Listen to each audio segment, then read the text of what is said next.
He wasn't supposed to die in public. The street was alive with the usual rhythm of late afternoon traffic. Engines idling, sneakers scraping pavement, distant horns blending into a dull, restless hum. And yet in the middle of it all, Ethan Walker simply stopped moving. 1 second he was standing at the corner of 5th and Maple, shoulders squared out of habit, eyes distant like a man still scanning horizons no one else could see. And the next, his knees gave out beneath him as if something unseen had quietly cut the strings holding him upright. He hit the concrete hard enough for a few heads to turn, but not long enough for anyone to stay. People slowed, glanced, hesitated, then kept walking. A woman in a gray coat lifted her phone, not to call for help, but to record. A man in a business suit stepped around Ethan's outstretched hand as if it were just another obstacle on the sidewalk.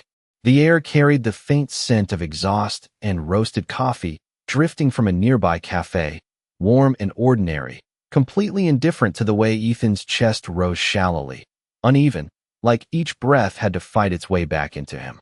His dog tag slipped from beneath his jacket collar, catching a sliver of pale sunlight before settling against the pavement with a soft metallic whisper. No one noticed that either. And then, from somewhere beyond the edge of human attention, something did. A blur of sable and shadow cut through the crowd, low to the ground, fast, purposeful. The German shepherd didn't hesitate. He didn't look at the people, didn't react to the noise, didn't slow until he reached Ethan's side. His paws skidded slightly on the concrete as he stopped, chest heaving, amber eyes locked onto the man as if recognizing something deeper than sight. He lowered his head, nose brushing against Ethan's sleeve, inhaling once, sharp and certain. Whatever he found there made his entire body still. The dog's ears tilted forward, alert, listening to something beneath the surface, something no one else could hear.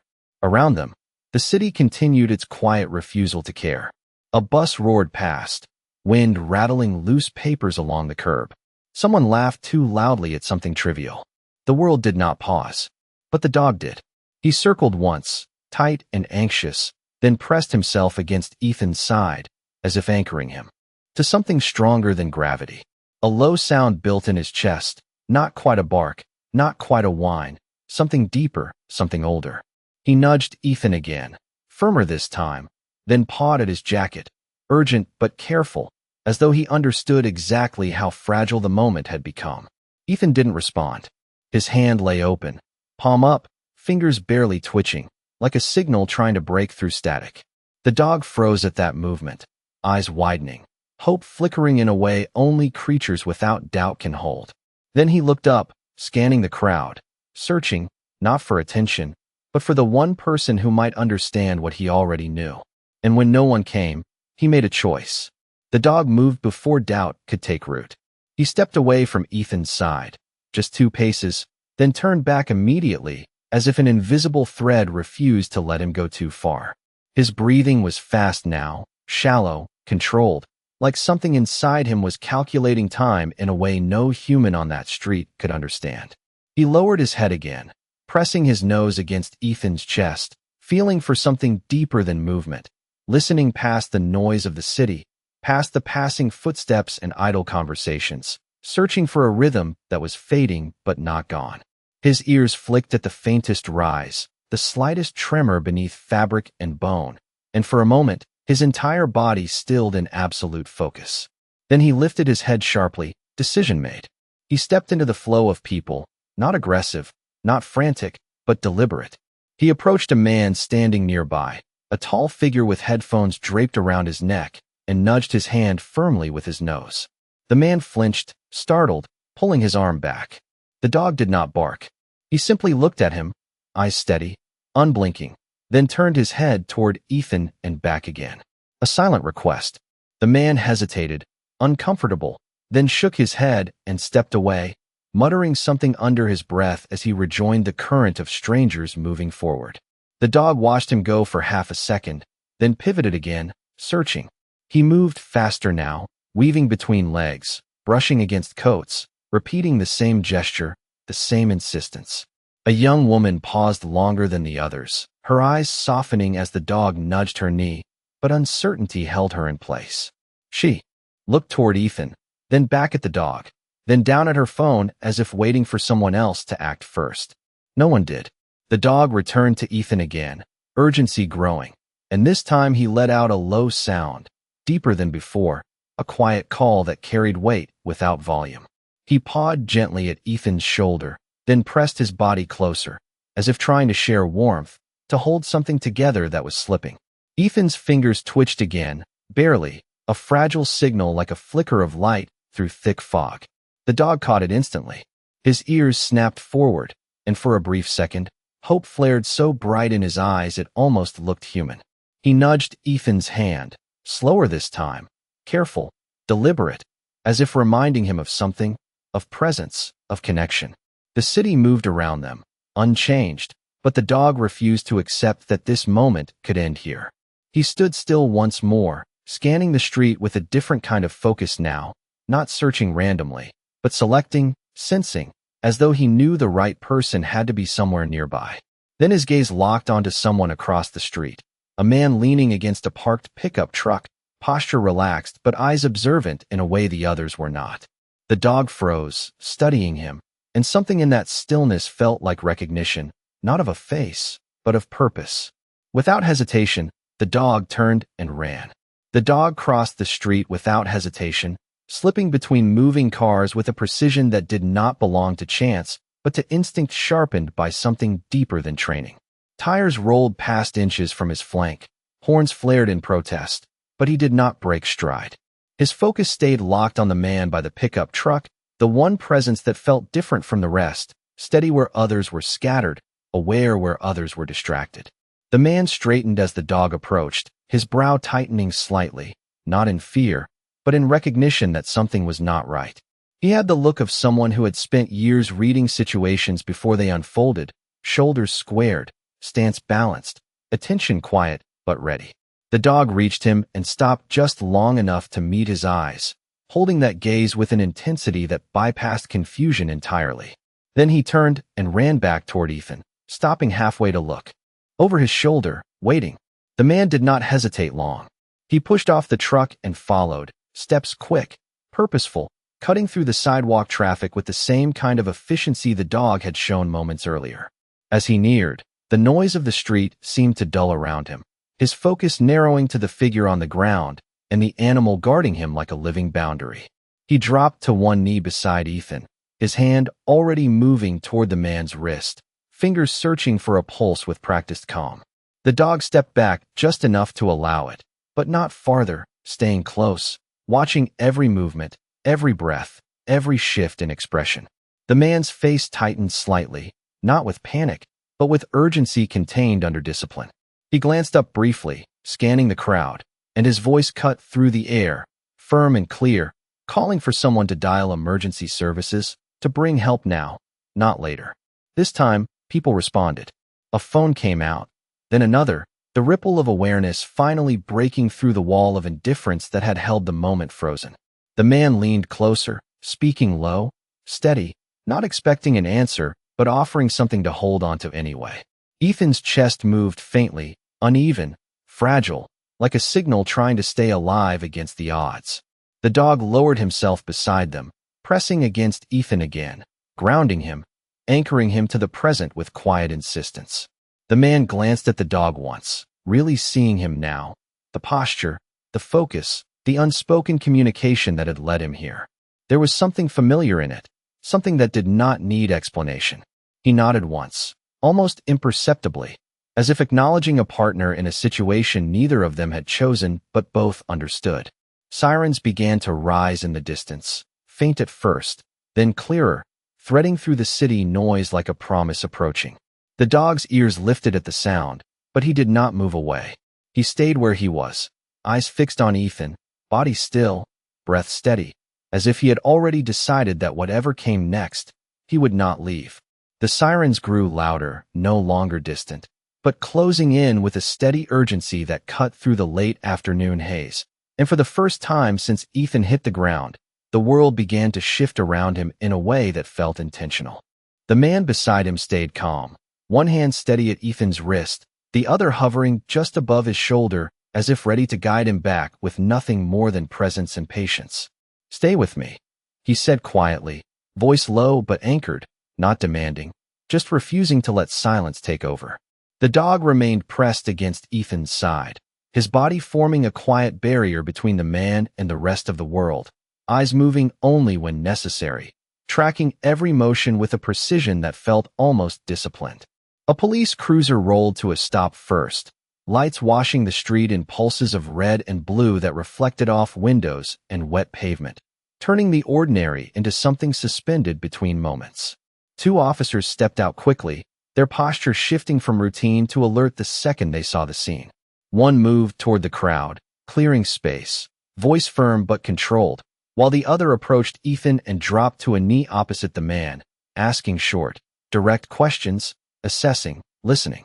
The dog lifted his head slightly at the new presence, ears forward, evaluating, then settled again when no threat followed, as if granting permission without ever being asked. The ambulance pulled in seconds later, the back doors opening before the vehicle had fully stopped, paramedics stepping out with practiced coordination, equipment in hand, movements efficient without feeling rushed. The man who had followed the dog leaned back just enough to make room, giving a brief, concise explanation, his words measured, clear, the kind that carried weight because they did not waste time. One of the paramedics nodded, immediately taking over, checking Ethan's breathing, his pulse, calling out observations that were both clinical and urgent, but never chaotic. The dog shifted then, not away, but closer, his head lowering until it rested lightly against Ethan's arm, as if grounding him one last time before others stepped fully in. A paramedic reached out instinctively, hesitating for half a second when he noticed the dog, but the animal did not react with aggression or fear, only watched, steady and unblinking, as if understanding that this was the moment he had been holding the line for. "It is okay," the man said softly, not to the paramedic, but to the dog, and something in his tone carried recognition, respect. The stretcher was brought forward, its metal frame catching the fading sunlight, and together they lifted Ethan carefully, every movement deliberate, controlled, preserving what little stability remained. The dog stood immediately, pacing once in a tight circle, then stopping at the edge of the ambulance doors, eyes fixed on Ethan as he was secured inside. The world had finally responded. Help had arrived. Voices filled the space that had once been indifferent, and yet the dog did not relax. Not yet. Not until the doors began to close. Not until the man stepped back. Not until the sirens prepared to rise again. Only then did he take a single step forward, as if asking a question no one else could hear. And in that quiet moment, the man met his gaze and nodded once, a silent promise that what had started here would not be left unfinished. The ambulance doors closed with a firm, final sound that seemed to separate two worlds, one where Ethan lay suspended between breaths, and another where everything outside continued as if nothing had happened. And for a brief second, the dog stood perfectly still, staring at the reflective surface as if trying to see through it, as if refusing to accept that the man he had guarded moments ago was now beyond reach. The sirens rose again, sharper this time, cutting through the air as the vehicle pulled away from the curb, merging into traffic with a purpose that left no room for hesitation. The dog moved instantly, pacing alongside for several yards, his stride long and determined, but the distance grew quickly, metal and speed outpacing muscle and instinct, until he slowed, then stopped, chest heaving, eyes locked on the fading lights until they turned a corner and vanished. Silence followed, not the absence of sound, but the kind that settles after something important has already happened. The crowd began to disperse, conversations restarting, footsteps resuming their usual rhythm, the moment folding back into the fabric of the day, as if it had never torn through it at all. The man who had followed the dog remained where he was, watching the street long after the ambulance disappeared, his hands resting loosely at his sides, posture calm, but weighted with thought. He glanced down at the dog, really seeing him now, not just as an animal, but as something more precise, something shaped by purpose and memory. The dog turned from the empty street and looked back at him, eyes searching, not confused, not lost, but expectant, as if waiting for the next instruction that had not yet been given. The man exhaled slowly, then crouched down, lowering himself to the dog's level, careful, deliberate. "You knew," he said quietly, more observation than question, his voice carrying a note of respect that did not need explanation. The dog did not move away.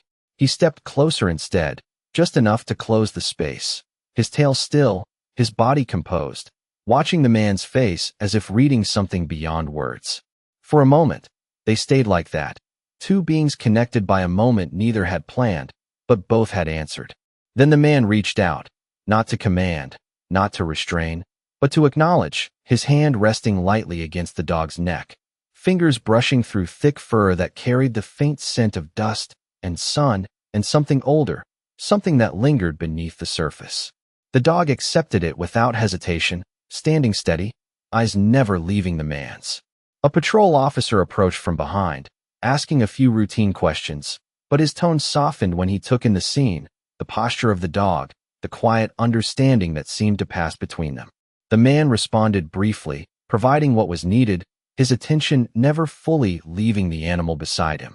When the officer stepped away, the street had nearly returned to normal, the moment already fading from public memory, but not from theirs. The man stood, glancing once more in the direction the ambulance had gone, then back at the dog. "Come on," he said gently, not as an order, but as an invitation.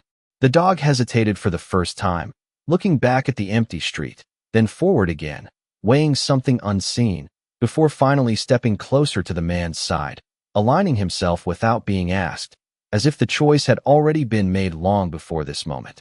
Together, they turned and began to walk, not away from what had happened, but toward whatever came next, carrying with them the quiet certainty that this was not the end of the story. The walk did not feel like movement through a city, it felt like crossing a line neither of them could see, but both understood. The man kept his pace steady, not too fast, not too slow, matching the rhythm of the dog at his side, who moved with quiet precision, head level, ears alert, scanning not out of fear but out of habit. Traffic hummed around them, storefront lights flickered on as the sun dipped lower, casting long shadows across the sidewalk, and somewhere in the distance a siren echoed again, faint now, but enough to make the dog's ears twitch for half a second before settling back into stillness. They walked nearly 2 blocks before the man spoke again, his voice low, thoughtful, as if speaking too loudly might break something fragile between them. "You were not guessing back there," he said, glancing down briefly. "You knew exactly who needed help." The dog did not respond in any way that humans would recognize as an answer, but his stride remained even, unwavering, the kind that carried certainty without explanation. They reached a crosswalk and paused, the red hand glowing steadily above them, holding the world in place for a moment. The man looked ahead, then down again, studying the animal more closely now, noticing the small details that told a larger story, the way the dog held his shoulders, the discipline in his gait, the absence of hesitation in every movement. This was not a stray that had wandered into the right place at the right time. This was a partner.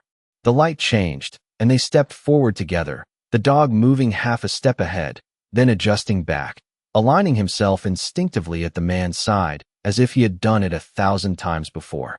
On the other side of the street, the man slowed, his gaze catching on something small but significant, a glint of metal near the edge of the curb where Ethan had fallen. He stopped. The dog stopped with him. For a second, neither moved, both drawn to the same point without needing to communicate it.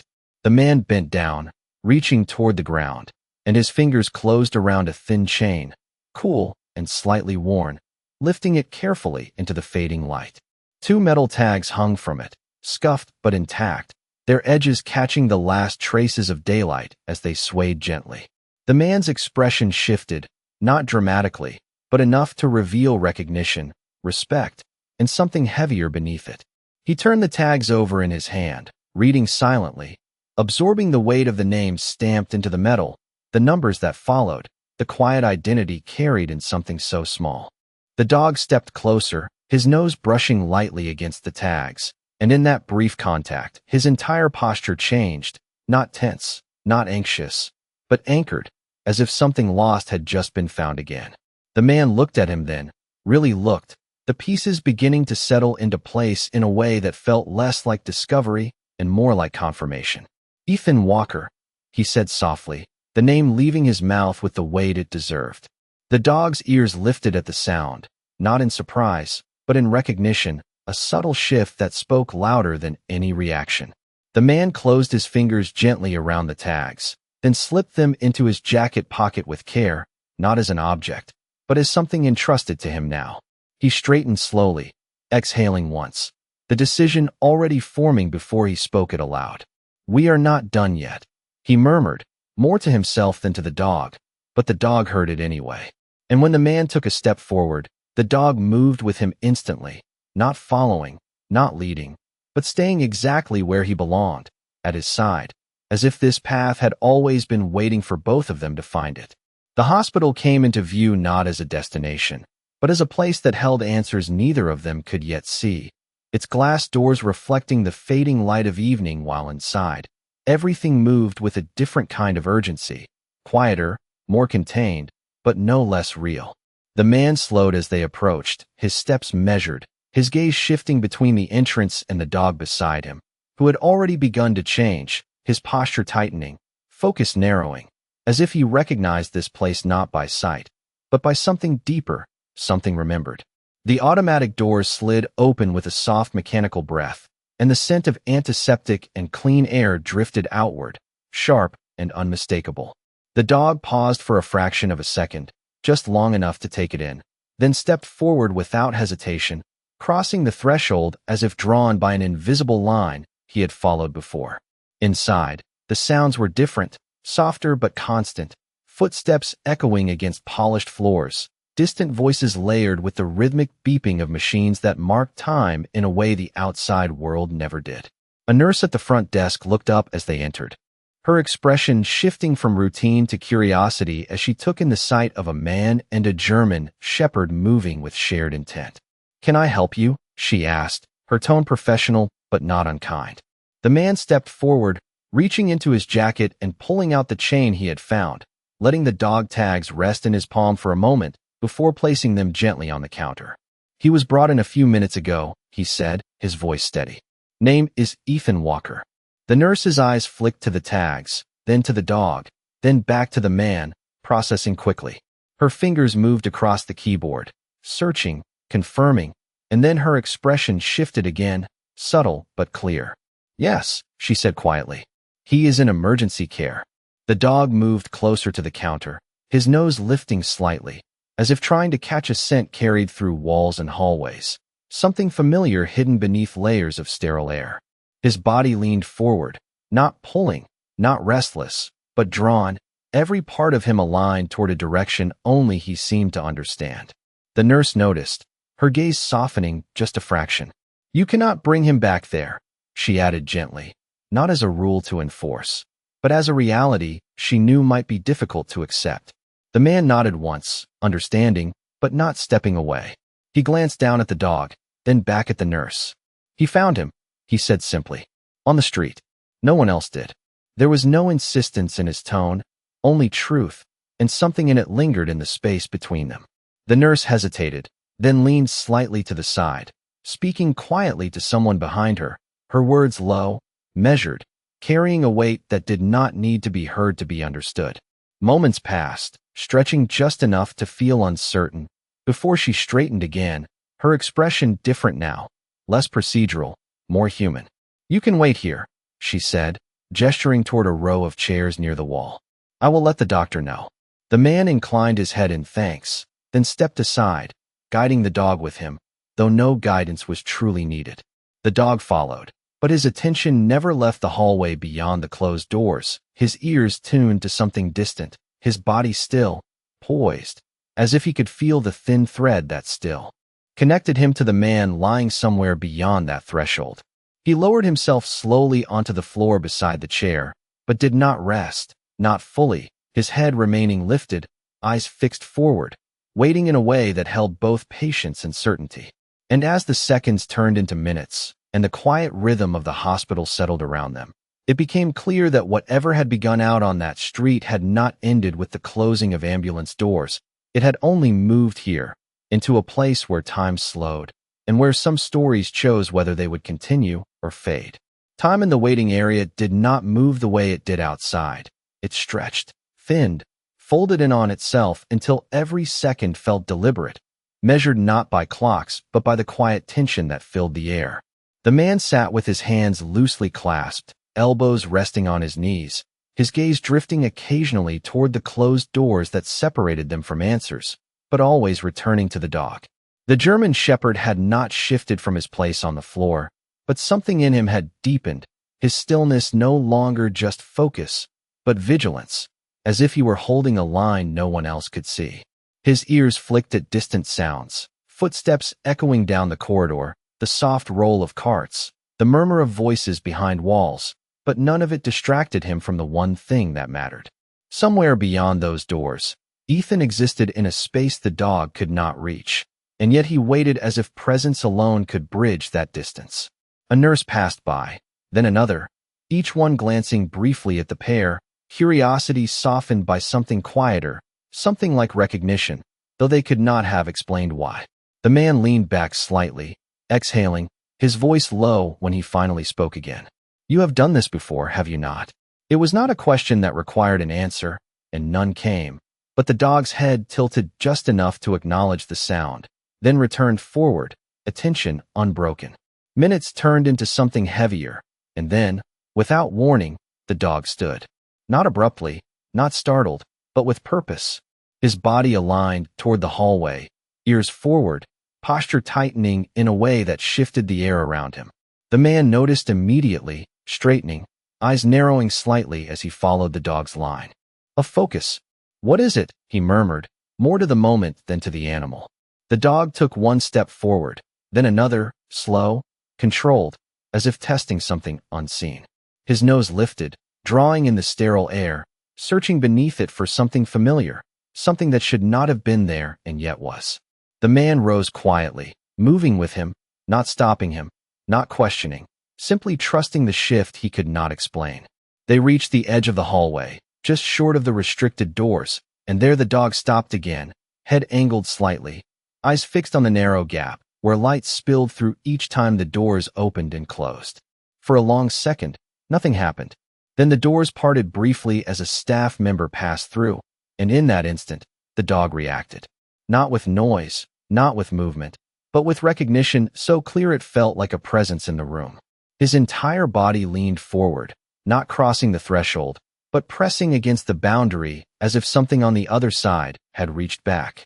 The man felt it too, though he could not name it, a subtle shift in the air, a quiet change that carried weight without form. The doors closed again, sealing the space, but the dog did not move away. He remained there, steady, certain, as if the connection had already been made. The man stepped beside him, his voice barely above a whisper. "He is still there," he said, not as hope, but as fact. The dog's tail moved once, slow, deliberate, the only sign of emotion he had shown since they arrived.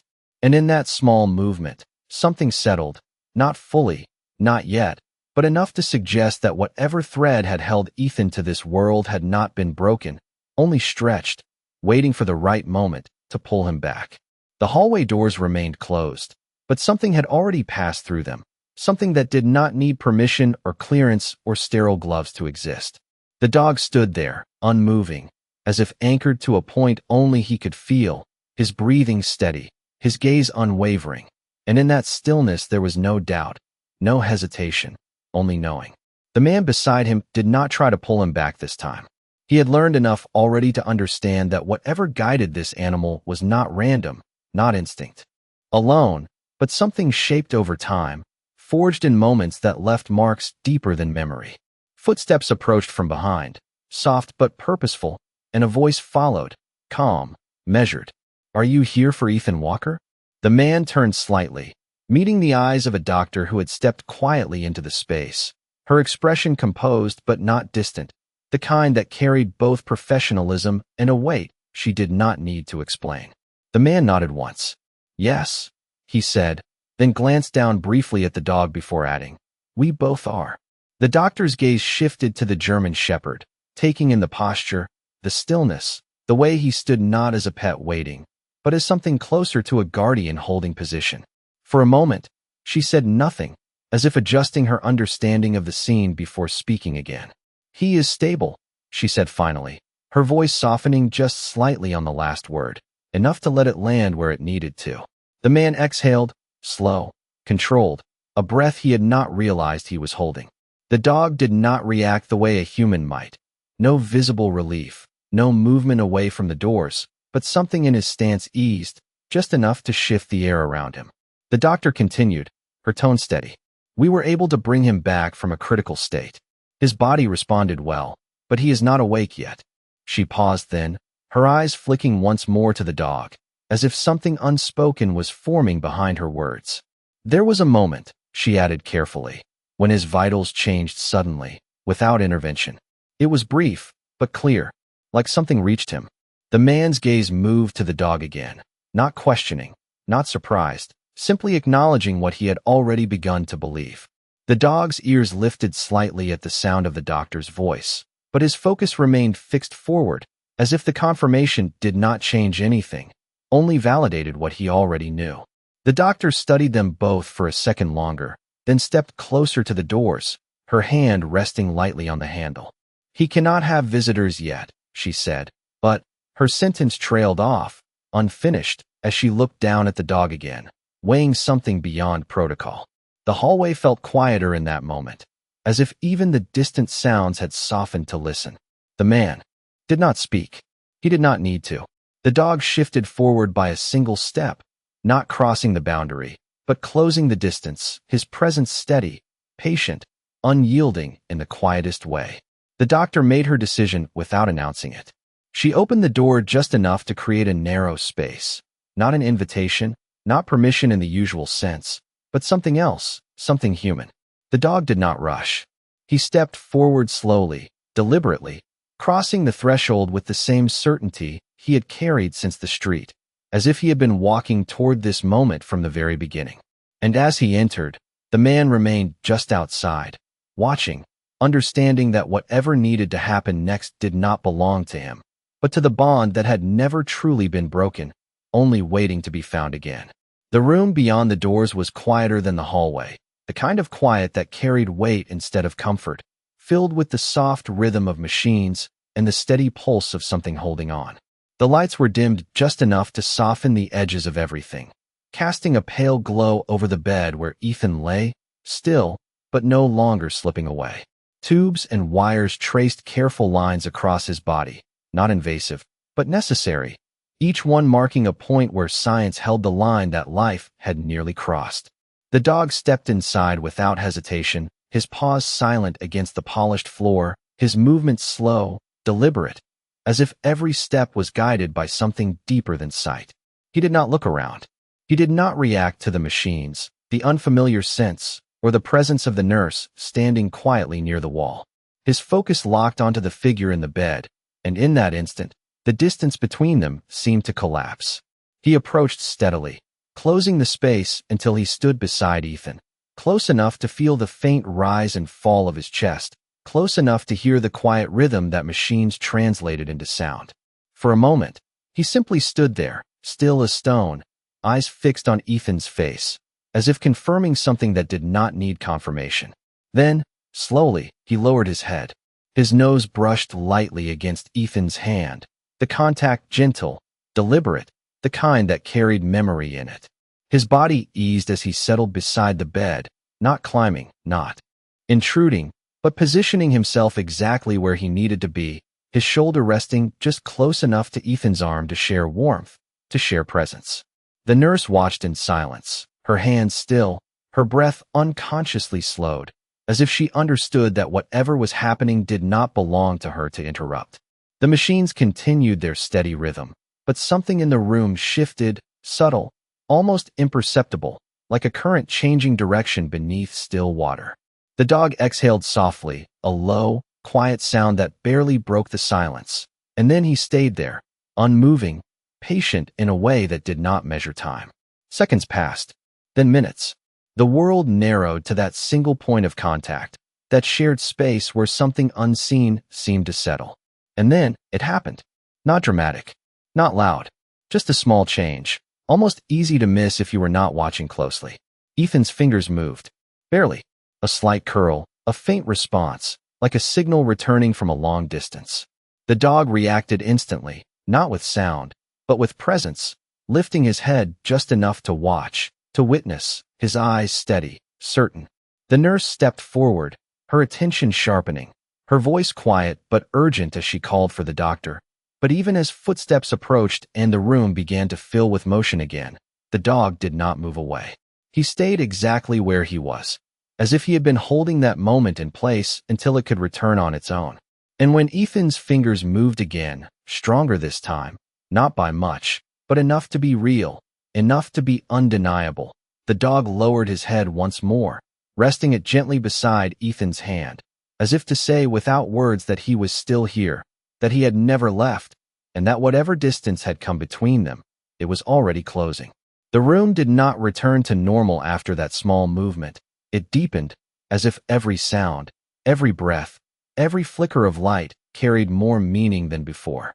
The doctor entered quickly but without panic, her presence calm, focused, her eyes moving from the monitors to Ethan's hand, then to the dog resting beside him. She said nothing at first, only observed, letting the moment speak before she did. "He is responding," she said finally, her voice steady, but softer than before, as if she understood that this was not just a clinical shift, but something quieter, something earned. The nurse adjusted a setting on the machine, the steady rhythm continuing, but now with a subtle strength behind it, a consistency that had not been there minutes ago.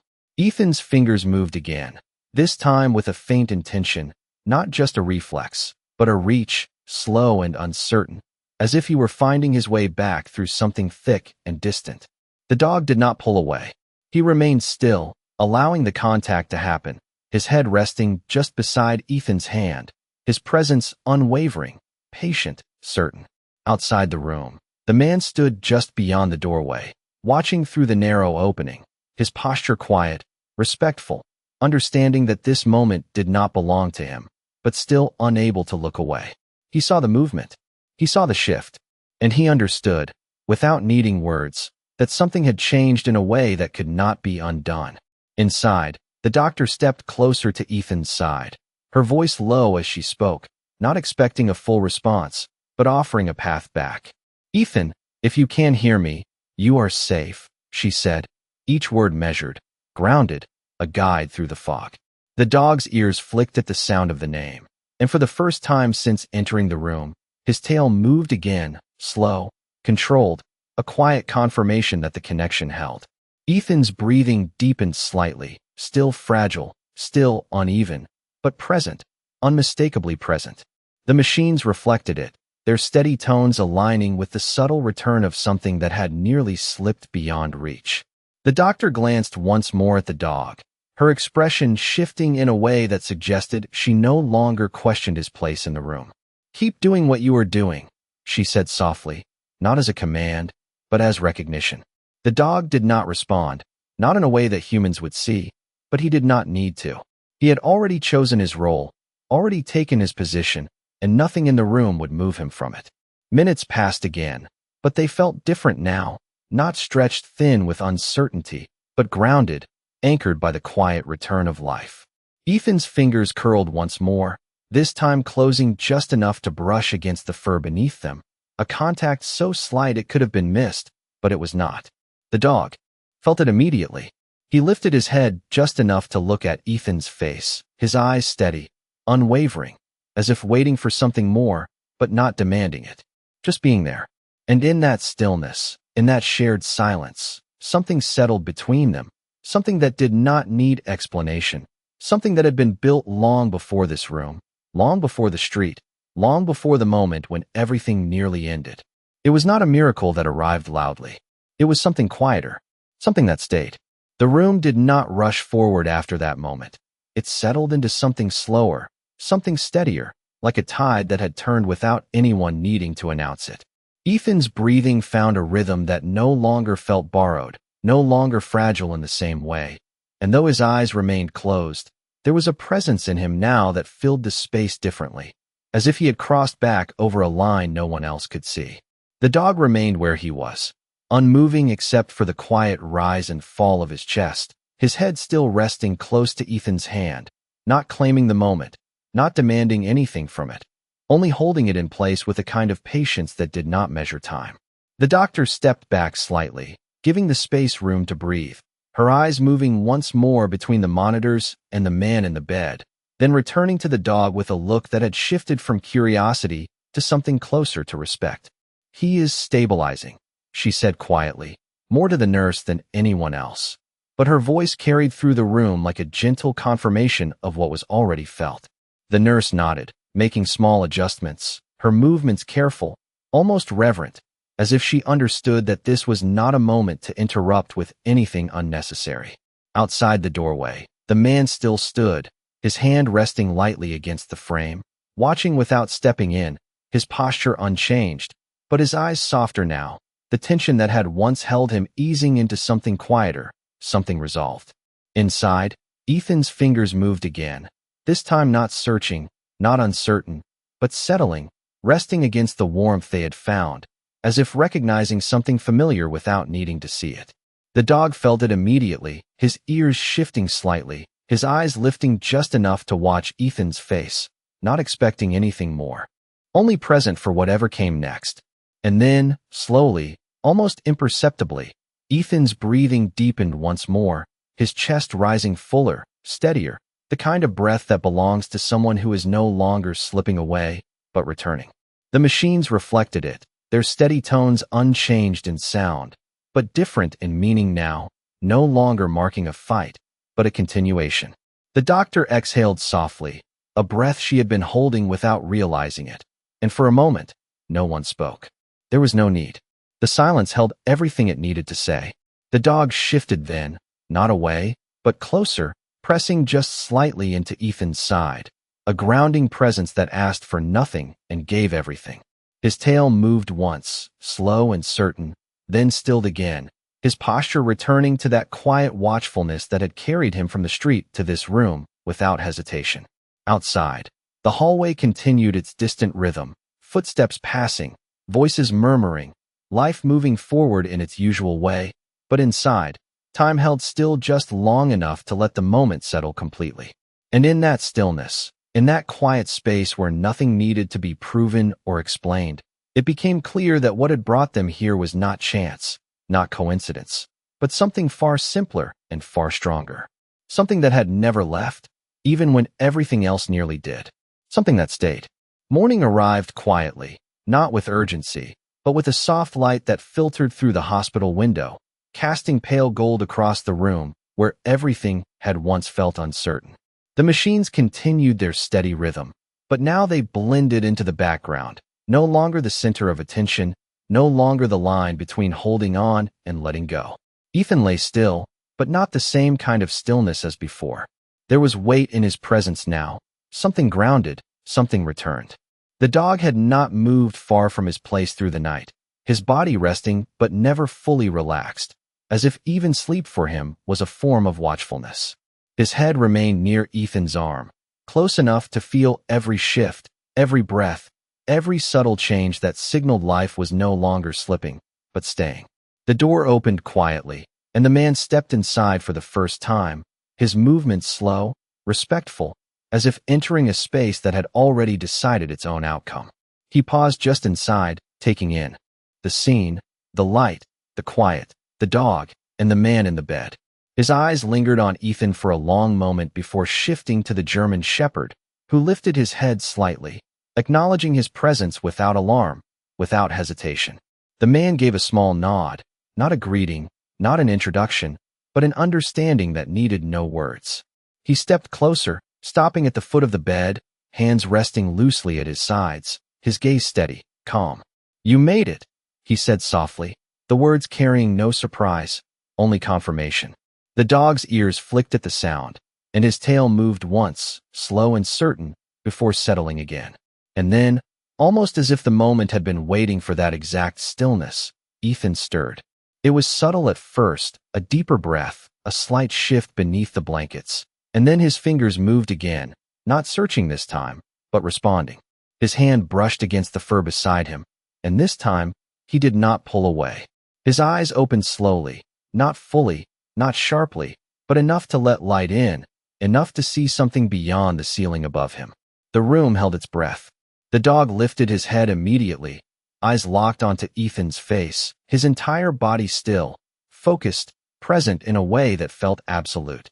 Ethan's gaze moved, unfocused at first, then settling, finding shape, finding form, until it landed on the one thing that had never left. The dog. For a second, neither moved. No sound, no urgency, just recognition. And then Ethan's lips parted slightly, his voice barely more than a breath. Rex. The name lingered in the air, soft but certain, like something carried across distance and finally returned. The dog's tail moved again, stronger this time, a quiet rhythm against the floor, his body leaning forward just enough to close the last inch of space between them. Ethan's hand lifted, slow, unsteady, but real, and rested against the dog's head, fingers pressing gently into fur as if confirming what his eyes already knew. No one spoke. Not the man. Not the doctor who had quietly entered behind him. Not the nurse who stood still near the door. Because nothing needed to be explained. Some things do not come back with noise. They return in silence. In presence. In a name spoken just above a whisper. And in a loyalty that never once asked whether it should stay, only whether it was needed.